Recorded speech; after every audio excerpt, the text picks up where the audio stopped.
Hello दोस्तों, मेरा नाम गंभीर सिंह रनावत है और दोस्तों आज के वीडियो से आप जानेंगे कि एक घर के लिए अगर आप सोलर सिस्टम खरीद रहे हैं तो उसके साथ में आपको कंपनी से क्या क्या मिला है। अगर आप अपग्रेड खरीद रहे हैं तो उसमें आपको क्या मिलता है, अगर आप ऑन ग्रिड खरीद रहे हैं तो इसमें आपको क्या मिलता है। मैं यहाँ पर सारे कंपोनेंट के बारे में बताऊंगा। इससे पहले अपन बात कर लेते हैं कि अगर आप सोलर सिस्टम खरीदने के लिए सोच रहे हैं, आप कई सारी कंपनियों को विजिट कर चुके हैं, कई जगह पर सर्च कर चुके हैं, लोकल डीलर डिस्ट्रीब्यूटर सबको छान लिए हैं, लेकिन आपको यह समझ में नहीं आया है कि सोलर सिस्टम कौन सा लगाना है। आपके सोलर सिस्टम ने अगर चयन भी कर लिया है, सोलर सिस्टम में लगने वाले कंपोनेंट ब्रांडेड है या नॉन ब्रांडेड, इसकी जानकारी कौन देगा। आपके सोलर सिस्टम पे क्या पॉलिसी है या नहीं है, इसकी जानकारी कौन देगा। इन सभी सवालों का जवाब यहां पर आपको मिलेगा। हजारों सवालों के जवाब सिर्फ एक ही जगह मिलता है। दिए गए नंबर पर आपको व्हाट्सएप करना है और निःशुल्क आपको जानकारी प्राप्त करनी है। दोस्तों अब जानते हैं कि घर के लिए सोलर सिस्टम खरीद रहे हैं, उसमें आपको किन किन कंपोनेंट की जरूरत होती है। Number 1, solar panel.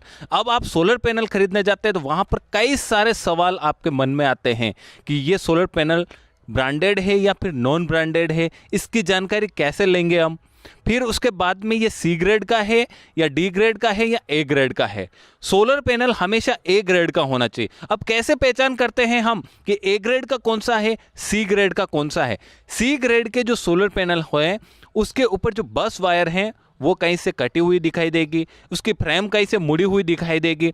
इसके साथ में ही सी ग्रेड के जो सोलर पैनल है उसके जो सेल हैं वो कहीं न कहीं टूटे हुए सेल दिखाई देंगे। लेकिन आपको ऐसे देखने पे आपको नहीं पता चलेगा, आपको किसी सूक्ष्मदर्शी से आपको देखना होता है तो उसमें आपको पता चल जाता है।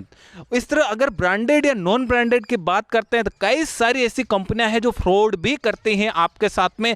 ब्रांडेड है या फिर नॉन ब्रांडेड है आपको पता ही नहीं चलेगा। तो इसके लिए कुछ आपको मैं आइडिया देता हूं। उसकी क्वालिटी देखना है, उसकी फ्रेम देखना है, साथ में ही जो सोलर पैनल है उसकी जो कंपनी का जो नाम है वो उस ग्लास के ऊपर चिपका रखा है या फिर ऊपर प्रिंट करवा रखा है, वो सारी बातें हैं वो आपको देखनी होती हैं। इसके साथ में ही आपको टेक्नोलॉजी चयन करनी होती है कि मोनो टेक्नोलॉजी का ले या पॉली टेक्नोलॉजी का ले। अगर आपको परफॉर्मेंस अच्छी चाहिए तो आप मोनो टेक्नोलॉजी का ले सकते हैं, लेकिन अगर मैं यहाँ राजस्थान की बात करता हूँ जहाँ पर सूरज हमेशा रहता है, वहाँ पर पॉली और मोनो में मेरे को कोई भी डिफरेंस नहीं देखने को मिला है। हाँ, जब भी बादल होते हैं तब आपको यहाँ पर मोनो टेक्नोलॉजी वाले पैनल है वहाँ पर कुछ परफॉर्मेंस आपको ज़्यादा देखने को मिलती है।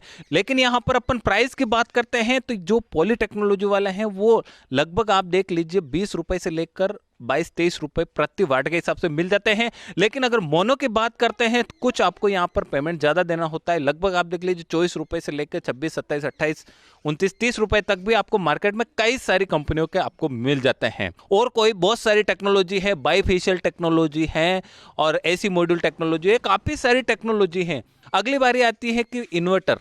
अब आपको इन्वर्टर के लिए भी आपको सोचना पड़ता है कौन सा इन्वर्टर लें। आप अगर अपग्रेड लगा रहे हैं तो अपग्रेड इन्वर्टर लेना पड़ेगा, ऑन ग्रिड लगा रहे हैं तो ऑन ग्रिड इन्वर्टर लेना पड़ेगा। आपको यहां पर ये सारी जानकारी मैं विस्तृत में नहीं दे रहा हूं, इसके लिए आई बटन पर क्लिक करना है आपको और ऑन ग्रिड और अपग्रेड के बारे में आपको वहां पर पता चल जाएगा। आपको जो इन्वर्टर हैं वो जैसे मान लीजिए 1 किलोवाट अगर सोलर पैनल ले रहे हैं तो वहां पर कुछ आपको बढ़ाकर आपको इन्वर्टर लेना है। जैसे 2 किलोवाट तक आप इन्वर्टर ले सकते हैं, क्योंकि फ्यूचर में अगर आप चाहते हैं कि पैनल बढ़ाने हैं तो फिर आपको दिक्कत हो सकती है वहां पर। अब बात करते हैं अपन बैटरी की कि बैटरी कौन सी खरीदनी चाहिए। सोलर के लिए बैटरी क्या अलग आती है क्या? हाँ बिल्कुल, सोलर के लिए बैटरी अलग आती है जिस पर C10 रेटिंग लिखी होती है, सोलर बैटरी लिखा हुआ होता है, वो सोलर बैटरी होती है। आप यहाँ पर जैसे ऑन ग्रिड लगा रहे तो वहाँ पर तो कोई बैटरी की जरूरत होती नहीं है। लेकिन जहाँ पर बिजली की कटौती काफ़ी ज़्यादा होती है या फिर बिजली है ही नहीं है, वहाँ पर अपग्रेड सिस्टम लगता है और वहाँ पर जो बैटरी लगती है वो C10 रेटिंग में सोलर बैटरी लगाई जाती है। Next, solar structure. अब जहां पर आप सोलर पैनल लगा रहे हैं ना, वो सोलर की एक धड़कन है, वो सोलर स्ट्रक्चर है। अगर आपका सोलर स्ट्रक्चर मजबूत है, अगर आपका सोलर स्ट्रक्चर GI का यानी कि गैल्वेनाइज्ड आयरन का बना हुआ है तो काफ़ी सालों तक, मैं ऐसा नहीं कहूँगा 25 से 50 साल तक भी खराब नहीं होते। हर चीज़ खराब होती है यहाँ पर, लेकिन कुछ समय के लिए आपको ज़्यादा बेनिफिट मिल जाता है। यहाँ पर जो गैल्वेनाइज्ड आयरन का होता है उस पर जंग नहीं लगता है। नेक्स्ट कंपोनेंट है अर्थिंग।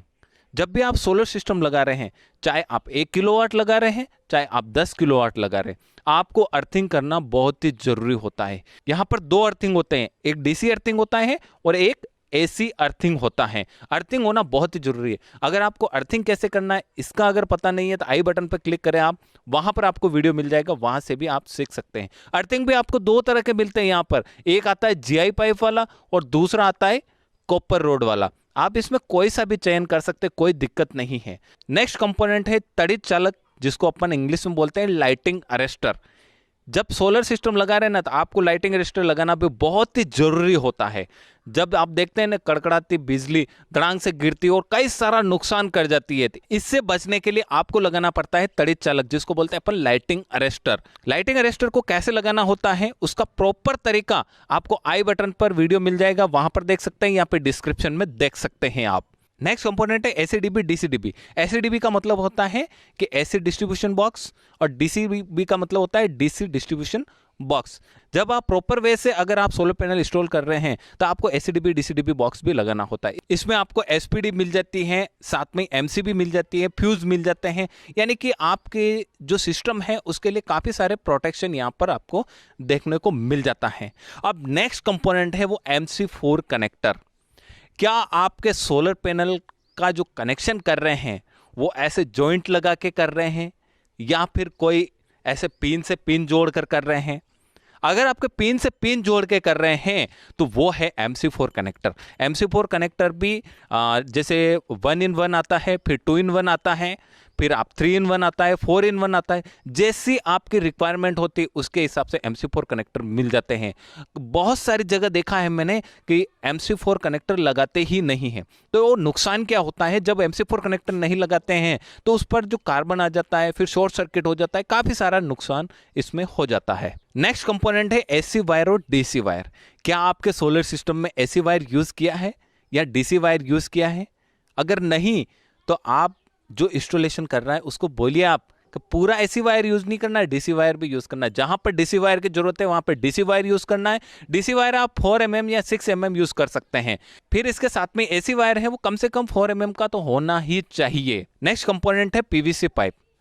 क्या आपके सोलर सिस्टम का जो कनेक्शन कर रहे हैं, जो वायरिंग आ रही है वो ऐसी दीवार पर लटका दी गई है या फिर पीवीसी पाइप के अंदर डाला है? ये सारे जो मैं बता रहा हूं ना वो सब कुछ इंस्टॉलेशन के अंदर ही रहता है, कंपनी के अंदर ही रहता है।